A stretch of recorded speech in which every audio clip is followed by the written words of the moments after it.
고린도전서 14장 1절부터 12절까지 말씀입니다.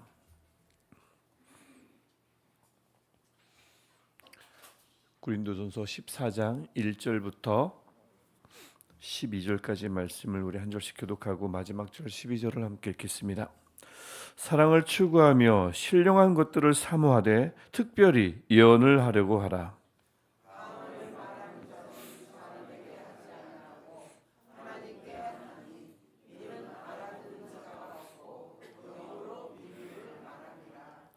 그러나 예언하는 자는 사람에게 말하여 덕을 세우며 권면하며 위로하는 것이요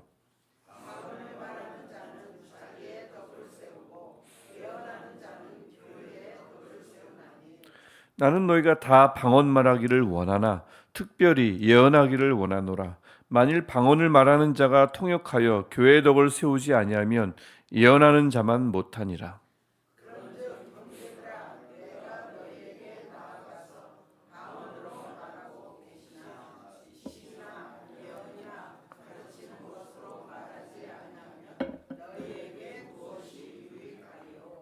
혹 필이나 검은 고와 같이 생명 없는 것이 소리를 낼 때에 그 음의 분별을 나타내지 아니하면 필이 부는 것인지 검은 고 타는 것인지 어찌 알게 되리요.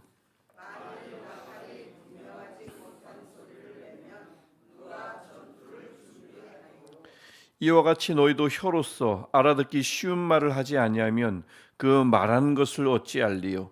이는 허공에다 말하는 것이라.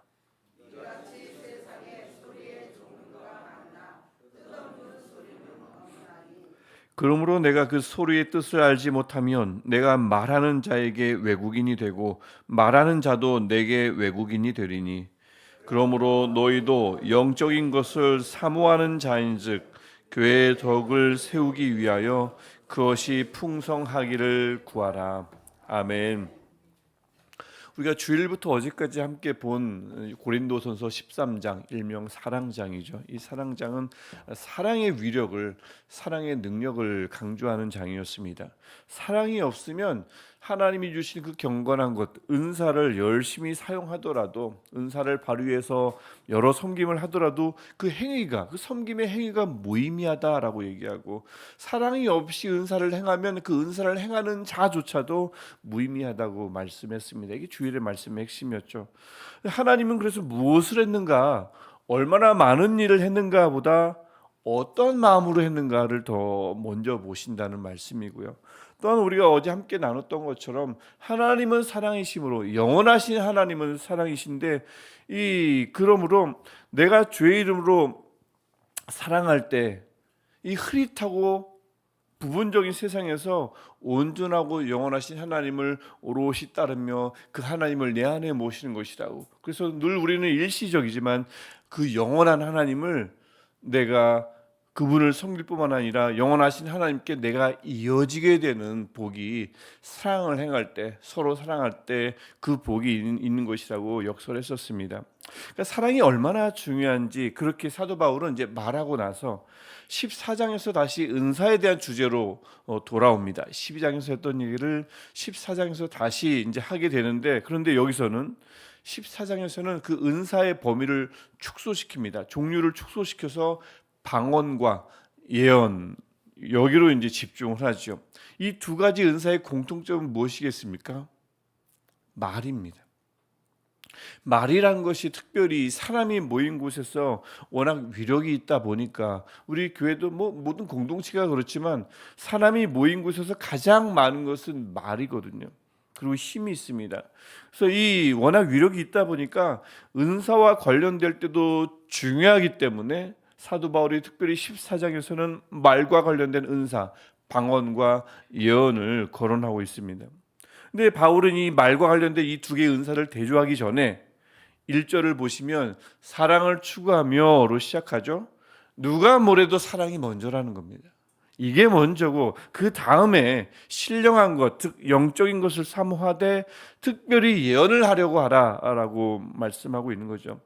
그러니까 바울은 14장 전체를 통해서 말하려는 것을 이미 1절에서 미리 명시하고 있습니다. 한마디로 뭐겠습니까? 방언보다 예언을 더 우선시하라 라는 말씀입니다. 이게 14장 전체의 내용입니다. 그 이유가 무엇인지 이제 2절부터 방언과 예언을 대조하면서 설명해 나가는 거죠. 먼저 방언 은사의 특징을 2절과 4절에서 말씀합니다. 2절을 먼저 보시면 하나님께 말하는 것이고요. 방언은 남들은 알아듣지 못하니까 영어로 비밀을 말하는 은사라고 설명합니다. 4절을 또 보시면 남이 아니라 나 자신의 덕을 세우는 은사라고 얘기하죠. 그러니까 통역해서 교회의 덕을 세우지 아니하면 예언하는 자만 못하다라고 4절에서 말씀하고 있습니다. 그러니까 방언의 은사는 하나님과 나 사이의 이 영적 교통을 통해서 나 자신을 세우는, 더 쉽게 말하면 나를 살리는 은사예요. 필요한 은사입니다. 그러나 통역이 없는 한 방언은 공동체에게는 적어도 암호와 같은 은사다라고 하는 거죠. 한편 3절에 나오는 예언 은사의 특징은 무엇입니까? 사람들에게 전하는 것입니다.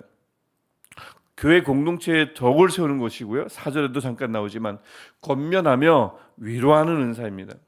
그러니까 예언 은사는 하나님의 말씀을 모든 사람이 이해할 수 있는 언어로 바꾸어서 전해서 교회의 덕을 세우는 은사다. 이것이 바로 예언의 은사라고 할 수 있습니다.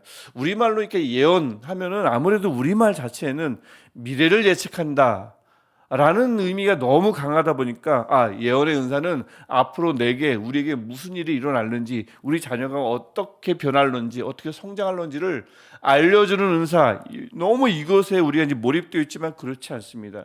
성경이 말하는 예언의 가장 기본적인 의미는 하나님의 뜻을 사람들에게 전해서 그들이 깨닫고 뉘우치게 하는 사역을 가리킵니다. 이게 바로 예언 사역입니다. 그런데 성령이 이것을 은사로 주어서 이 사역을 더 힘있게 감당하게 하는 거죠. 그래서 분명한 것은 우리가 여기까지 읽었다고 해서, 이렇게 말씀을 나눴다고 해서 예언이 방언보다 더 우월하다, 성경은 그렇게 말하지 않습니다. 그게 아닙니다. 모든 은사보다 우월한 건 사랑이고요. 다른 은사들은 성령님이 뜻이 있어서 주시는 건데 우월한 은사가 있고 열등한 은사가 어디 있겠습니까? 다만 14장 말씀이 말하려는 것은 은사들은 많아요. 그리고 우리가 다 사모해야 합니다. 근데 그때 우선순위를 정하자는 겁니다. 방언과 예언, 특별히 14장에서 둘 다 참 중요한 은사지만 사도 바울도 너희가 다 방언 말하기를 원한다고 분명히 말했지 않습니까? 둘 다 중요하지만 그 우선순위 기준을 어디에 둘 것이냐? 나 개인의 덕이냐? 아니면 교회의 덕이냐? 후자라는 겁니다. 교회의 덕에 두자는 겁니다. 그러니까 특히 예언의 은사를 더 사모하라고 말씀하고 있는 거죠.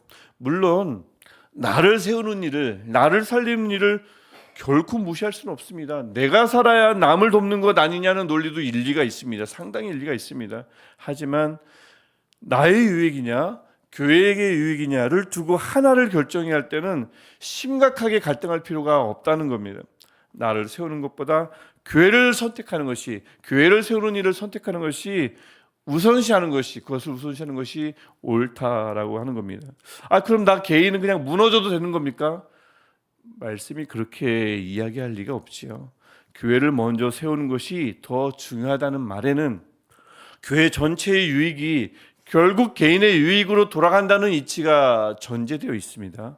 한 지체가 건강한 것도 중요하죠. 이 팔이 건강한 것도 중요하지만 몸 전체가 건강해야 내 팔이 건강한 거거든요. 몸 전체가 건강해야 결국 그 지체도 건강한 것처럼 몸 전체인 교회가 건강해야 각 지체인 개인이 건강한 줄 믿습니다. 교회의 유익을 우선시하라는 바울의 말씀은 바로 이런 뜻이 담겨 있는 겁니다. 교회를 세우는 일이 결국 개인을 세우는 일이 아니냐라는 말씀인 거죠. 여러분, 그래서 나를 세우든 남을 세우고 공동체를 세우든 나를 살리고 남을 살리는 일, 이런 것들은 다 언제나 중요합니다. 세우고 살리는 일은 중요하죠. 다만 공동체의 유익을 우선시하자라는 것이고 그것이 하나님의 마음이다라고 사도 바울이 선포하는 겁니다. 그래서 하나님은 물론 늘 언제나 그러하셨듯이 한 사람과의 깊은 대화도 원하시지만 하나님은 그분이 뜻이 있어서 불러 모으신 공동체가 온전하게 건강하게 세워지는 것을 더 찾고 계신다라는 것입니다. 그렇다면 어디 예언 은사만 그렇겠습니까? 그 어디 예언 은사만 하나님께서 더 그래서 우선시하겠습니까? 우리가 주고받는 모든 말도 그렇고 사역도 그렇고 신앙도 그렇습니다. 나의 유익을 넘어서 누군가를 권면하고 나의 신앙을 통해서 누군가를 위로하고 교회의 덕을 세우는 것이 더 중요하다는 것이 하나님의 마음임을 알 수가 있습니다. 저는 우리 교회 안에 상대방을 세워주고 교회를 세우는 메시지와 말과 섬김이 가득하기를 축복합니다. 그래서 교회의 유익을 먼저 도모하는 신앙생활 방식이 흘러넘쳐서 그 넘치는 유익이 반드시 개개인의 유익으로 이어지기를 소망합니다. 바울은 근데 여기서 이제 그치질 않고 예언의 은사가 왜 우선시 되어야 하는지를 6절부터 12절에서 더 설명합니다. 참 친절하기도 하고 세밀하죠. 그냥 믿어라, 복종해라, 내가 너희를 세웠지 않느냐, 나는 개척 멤버다라고 할 수도 있었을 텐데 그렇지 않습니다. 예수님처럼 바울도 예화를 통해서 자꾸 더 이해를 돕고 돕습니다. 이게 이제 사도 바울이 하는 방식입니다. 예수님을 닮는 거죠. 이를 위해서 예수님처럼 무엇을 사용합니까? 비유를 사용합니다. 비유를 사용해서 이해를 돕는 겁니다. 7절부터 8절을 보시면 먼저 세 개의 악기 비유를 말하죠. 7절에 피리와 검은고를 빗대고 8절은 나팔의 비유를 얘기합니다. 핵심은 뭐겠습니까? 악기들을 제대로 연주하지 못하면 그걸 듣는 사람은 아무 유익을 얻지 못한다라는 말씀입니다. 방언을 빗대서 이야기하는 거죠. 그래서 9절 말씀 보면 이와 같이 비유를 얘기한 다음에 이와 같이 너희도 혀로서 알아듣기 쉬운 말을 하지 않냐면 방언을 가리키는 겁니다. 그 말하는 것을 어찌할리요? 이는 허공에다 말하는 것이라. 그리고 마지막으로 외국어를 예로 들어서 10절부터 11절에서 설명합니다.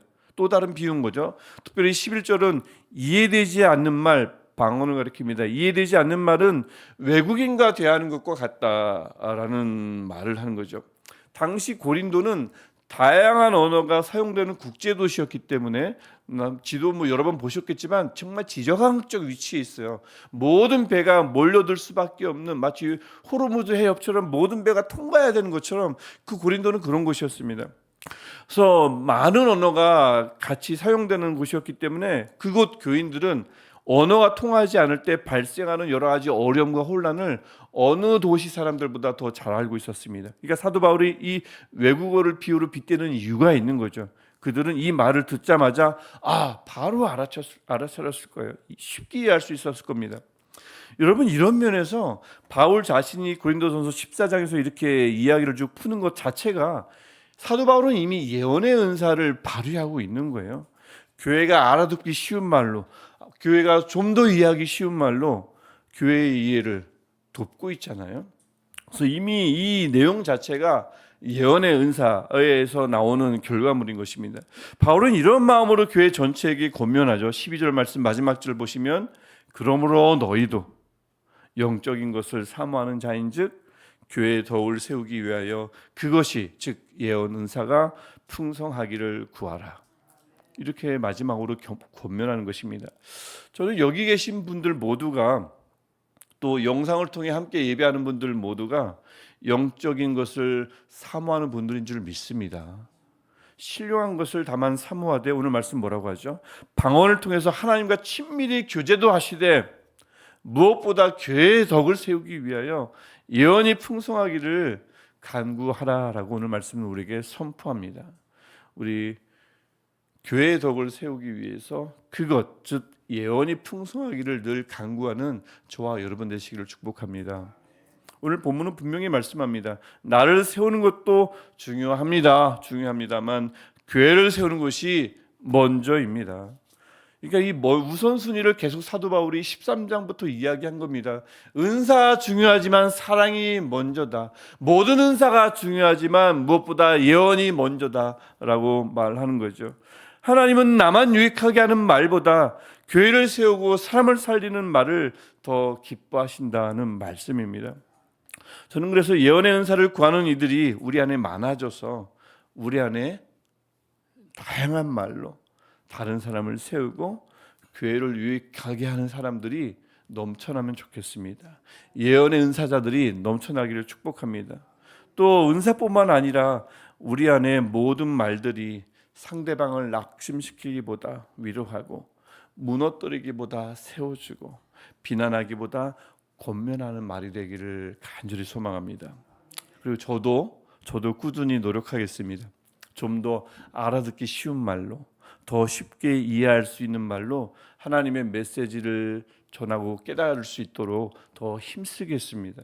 제가 전하는 것이 그래서 교회를 살리고 세우는 말씀, 교회의 덕을 세우기 위한 말인지 돌아보는 것, 이 일에 게을리하지 않도록 노력하겠습니다. 그래서 우리 저와 모두가 다 그렇게 한 마음으로 사람들을 살리고 교회를 살리는 이 예언의 풍성함을 구하며 우리의 신앙생활과 또 우리가 주고받는 모든 말들이 이렇게 사람들을 살리고 교회를 살리는 말로 이렇게 풍성해질 때 각 공동체가, 각 사역팀이, 구역이, 각 가정이 차근차근 하나님이 원하시는 대로 견고하게 세워져 가고 자라며, 또 그런 공동체의 건강함 덕분에 우리 한 사람 한 사람도 사람만 살아나고 세워지며, 그래서 우리 전체를 하나님이 바라보실 때 저기 저 자리에 저들을 잘 모아놓았다, 오늘도 내일도 칭찬하시고 기뻐하시는 그 하나님의 은혜가 있기를 주님의 이름으로 축복합니다. 기도하시겠습니다. 하나님, 이곳에 우리를 불러 모아주시고 그냥 불러 모아주실 뿐만 아니라 내버려 두지 않으시고 다양한 은혜와 은사를 주시니 감사합니다. 무엇보다 하나님 오늘 말씀이 우리에게 말씀하시는 것처럼 영적인 것을 사모하되 교회의 덕을 세우기 위하여 예언이 풍성하기를 항상 구하게 하옵소서. 뜻에 따라 은사를 주시는 주님, 예언의 풍성함을 구하는 우리 교회를 긍휼히 여겨 주셔서 우리의 말이 그리스도의 사랑을 전하는 말이 되게 하시고 사람을 살리는 말이 되게 하시며 교회를 세우는 말이 되게 하여 주옵소서. 그렇게 우리가 함께 주님께서 기뻐하시는 성숙한 은사를 가진 공동체로 자라나게 하셔서 사랑으로 은사를 행하게 하셔서 하나님이 오실 때 늘 기뻐하시는 사랑 공동체, 은사 공동체로 날마다 빚어 주옵소서.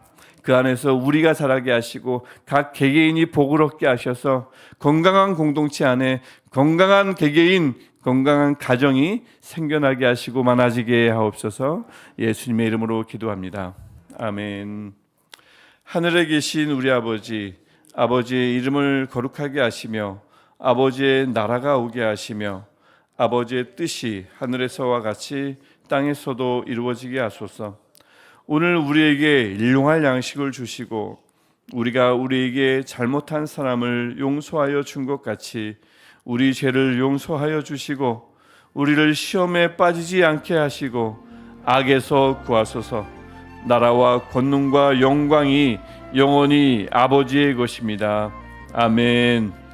오늘도 우리와 깊이 대하기 원하시는 하나님 아버지께서 무엇보다 나 개인의 덕보다 교회의 덕을 세우기를 원하시는 그 하나님 아버지심을 우리가 알게 하신 하나님 아버지께 우리 간절히 마음을 쏟아놓아 기도하겠습니다.